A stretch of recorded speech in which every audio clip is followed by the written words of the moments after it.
Hello friends, I am C Vardhamanak. जितने भी C inter वाले स्टूडेंट हैं जो अभी मई सितंबर या जनवरी की तैयारी कर रहे हैं वो ध्यान से सुनना सर। मैंने इससे पहले 19 केस सिनेरियोस करा दिए, ये 20 नंबर का। आपसे सिंपल एक रिक्वेस्ट, लाइक करना और फ्रेंड्स को शेयर करना। ध्यान दो सर, अच्छे केस सिनेरियोज है ये, एग्जाम में इन्हीं में से पॉइंट बन के एग्जाम में क्वेश्चन में आएगा। ठीक है, तो मेरे हिसाब से तो आपको ध्यान देना चाहिए। आओ पहले नीचे आके पढ़ते सर, हमारा तरीका जो है वही अप्लाई करेंगे sir. All the amount given above are exclusive of taxes wherever applicable. All transaction refer to above are interest rate. All the condition for availing the ITC has been fulfilled subject to the information given above. Based on the fact of the case scenario given above, choose the most appropriate answer. तीन ही question है sir. In respect of vehicle letting on hire, services which are exempt letting on hire, ये हमसे जानना चाहता है। ठीक है, हाँ, अंडर स्टेटमेंट या over statement of invoice value, मतलब डेबिट नोट क्रेडिट नोट की बात है।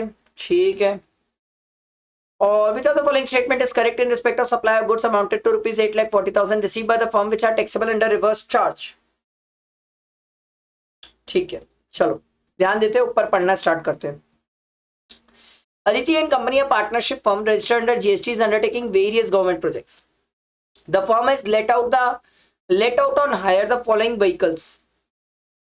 ठीक है, a motor vehicle to carry out more than 15 passenger to the state government electricity department। नहीं सर, स्टेट ट्रांसपोर्ट अंडरटेकिंग होती, जीटी होता, लोकल अथॉरिटी होती, वो स्कूल वाले होते तो एग्जाम कर देता। ये कहां से आ गया सर?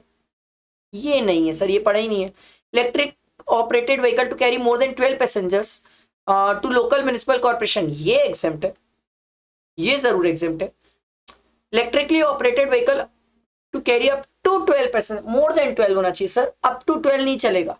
ये बाकी सही था sir, to state transport undertaking exam कर देता, बट मोर देन 12 होता तो गया। तो एग्जाम तो एक ही है, कौन सा एक ही एग्जाम्प्ट है? लोकल म्युनिसिपल कॉर्पोरेशन वाला, ये वाला एग्जाम्प्ट है। तो हमसे पूछा ना कौन सा एग्जाम्प्ट है, तो ये ऑप्शन हो जाएगा। ठीक है, उसके बाद आगे बढ़ते sir. The firm issued invoices pertaining to two independent outward supply, which where one invoice value which was understated by outward supply है, understated by 75,000, and another invoice which was overstated by 45,000।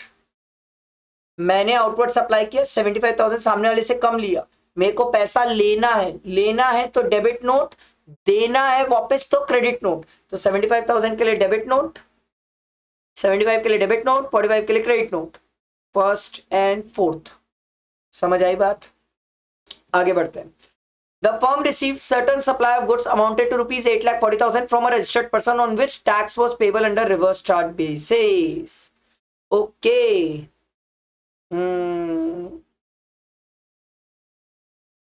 Reverse charge basis में pay करना है।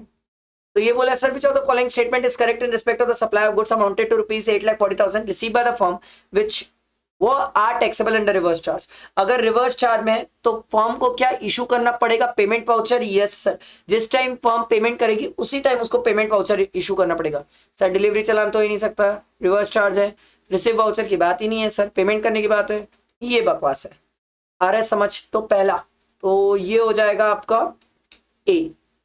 समझ आया? ये आपके 20 के scenarios complete. ठीक, इसके बाद नेक्स्ट 21 रहेगा। तब तक आप इन सबको देखो, समझो, लाइक करो और फ्रेंड्स को शेयर करो। ठीक है, चल, थैंक यू।